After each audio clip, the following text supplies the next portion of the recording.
तो क्यों कुछ लोगों के बहुत ही अधिक मित्र होते हैं तो कुछ लोगों के बहुत ही कम? आइए मैं आपको समझाता हूँ। तो यदि आपके बहुत ही कम मित्र हैं तो इसके दो कारण हो सकते हैं। मैं आपको पहला कारण एक्सप्लेन करता हूँ वो क्या है। आप अपने में हमेशा कमी ढूंढते रहते हैं, यानी कि आप हमेशा निराशावादी सोच रखते हैं कि अगर मैं उससे बात करूंगा तो उसे कैसा लगेगा, क्या मैं ठीक से बात कर पाता हूं कि नहीं, मैं कैसा दिख रहा हूं, कहीं मैं बदसूरत तो नहीं दिख रहा, मेरा चेहरा कहीं खराब तो नहीं दिख रहा, क्या मैंने अच्छे से कपड़े पहने हैं। यानी कि आप बहुत ज़्यादा सोचते हैं इसके बारे में, परफेक्शन के बारे में, कि मैं अच्छा से बोल पाऊंगा कि नहीं बोल पाऊंगी, कि मैं कैसा दिख रहा हूँ दिख रही हूँ, मेरे कपड़े कैसे हैं कैसे नहीं है, लोगों को कैसा लगेगा, मेरा व्यवहार लोगों को कैसा लगेगा।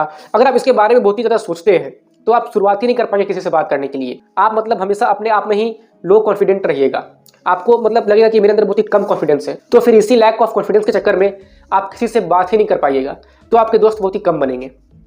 और एक दूसरा कारण यह है कि आप मतलब बात बात पे लोगों को जज करते हैं। आप बिना मांगे हमेशा एडवाइस देते रहते हैं कि ऐसा करो वैसा करो। जब आप किसी को बिना मांगे एडवाइस देते रहते हैं या बात बात पे जज करते हैं तो सामने वाले का ईगो हर्ट होता है, और आप जिसका ईगो हर्ट करेंगे तो आप ये कैसे सोच सकते हैं कि सामने वाला आपका अच्छा दोस्त बन जाएगा। और हाँ, आप हमेशा खुद को सेंटर में रख के बात करते हैं, यानी कि केवल अपने बारे में बात करते रहते हैं। और आपको भांजने की आदत भी है, यानी कि मतलब खुद को आप आउटशाइन करते हैं और सामने वाले को ओवर शैडो करते हैं। आप बताते हैं कि मेरे पास तो ये है वो है, मेरे साथ तो ऐसा होता है वैसा होता है, मैं ऐसा हूँ तो वैसा हूँ।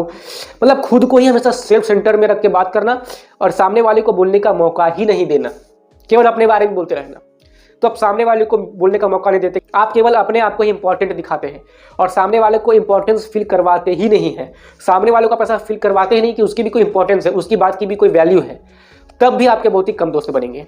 और जिनके अधिक दोस्त होते हैं तो उनमें आप एक क्वालिटी देख ही लीजिएगा कि वो लोगों को जज कम करते हैं, हमेशा खुद को सेंटर में रख के बात नहीं करते, और वो पहले लोगों को सुनते हैं, सामने वाले को वो अपनी बात कहने का मौका देते हैं और वो सामने वाले को फील करवाते हैं कि उनकी भी बात की वैल्यू है, उनकी भी ओपिनियन की वैल्यू है, उनका खुद का एग्जिस्टेंस है। और साथ ही में ज़्यादा दोस्त बनाने वाले लोग आपका नाम अच्छे से याद रखेंगे और आपके साथ जो पहले कुछ समय बिताया गया है वो भी वो याद रखेंगे। देखिएगा, आपको वैसा कहेंगे, याद है एक बार हम लोग यहाँ पर आए थे तो हमारे साथ ऐसा हुआ था वैसा हुआ था। यानी कि जो भी लोग आपके साथ बिताए हुए घटना को याद रखते हैं, आपके साथ की गई बात को याद रखते हैं और आपके नाम को याद रखते हैं, तो जब भी ऐसे लोग आपसे दोबारा मिलेंगे तो उससे आप ज़्यादा कनेक्टेड फील करेंगे।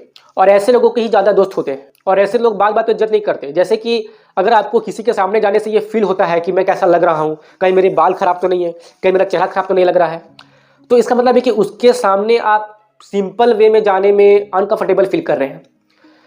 तो जिनकी भी पर्सनैलिटी ऐसी है कि जिनके सामने में आप सिंपल में जा नहीं सकते, आपको हमेशा मतलब बन ठन कर ही जाना पड़ेगा उनके सामने, तो उनसे भी आपकी जो कनेक्शन वो कम होगी, मतलब कि आपको उनसे कम कनेक्शन फील होगा, आप ज़्यादा कंफर्टेबल फील नहीं कर पाएंगे। अब देखिए, मैं आपको यहाँ जो कुछ भी समझा रहा हूँ इसको केवल फ्रेंडली लेवल पर समझिए, यानी कि आप मेरी कही गई बात को केवल फ्रेंड सर्कल के हिसाब से समझने का प्रयास कीजिएगा। किसी और सर्कल जैसे कि कोई कॉर्पोरेट या कोई और भी सर्कल के बारे में अगर आप सोचेंगे तो उनकी अलग साइकोलॉजी है। यहाँ मैं फ्रेंड साइकोलॉजी के अनुसार बात कर रहा हूँ, तो उसी के हिसाब से आप मेरी बात को समझिए। तो अगर आपको किसी के पास जाने में सिंपल वे में भी अनकंफर्टेबल फील हो रहा है तो समझ जाइए कि उस व्यक्ति ने आपको अनकंफर्टेबल फील करवा दिया है, तो उस व्यक्ति का दोस्त कम होगा। और जिनके सामने आप सिंपल में भी जा सकते हैं, अब जिनके सामने आप रहकर कॉन्फिडेंट फील करते हैं, अपनी बात सही से रख पाते हैं, मतलब बिना किसी संकोच के आप अपनी पूरी बात कह सकते हैं, आपको ज़्यादा उससे डर भय नहीं लगता, ज़्यादा आप मतलब ऑकवर्ड फील नहीं करते जिनके सामने, तो वही व्यक्ति के ज़्यादा दोस्त होते हैं। और एक बात याद रखिएगा कि क्या जिनके कम दोस्त होते हैं ये होना गलत है? बिल्कुल नहीं। अगर आपके कम दोस्त हैं तो इसका मतलब ये भी हो सकता है कि आप बहुत ही जेन्युइन और सच्चे लोगों को ही दोस्त बनाते हैं, चापलूसों को और छल कपट करने वाले लोगों से आप दूर रहते हैं और ना ही आप उनको अपना मित्र बनाते हैं। तो ऐसा करके आप कहीं ना कहीं अपना समय भी बहुत ही अधिक बचा लेते हैं। तो कम मित्र होना भी बुरी बात नहीं है और अधिक मित्र होना भी बुरी बात नहीं है। और एक बात याद रखिए, कोई भी व्यक्ति चाहे कैसा भी हो, वो भले दिखाए दुनिया को कि मेरे बहुत ही अधिक मित्र हैं, लेकिन हर व्यक्ति का जो सबसे सच्चा मित्र होता है और जो सबसे अच्छा मित्र होता है वे बहुत ही गिने चुने लोग ही होते हैं। यानी कि हर व्यक्ति का बहुत ही कम ही ऐसा होता है जो सबसे अच्छे और सच्चे वाले दोस्त हो। भले ही वो दुनिया को कुछ और दिखाए पर वास्तव में होता कुछ और है। धन्यवाद।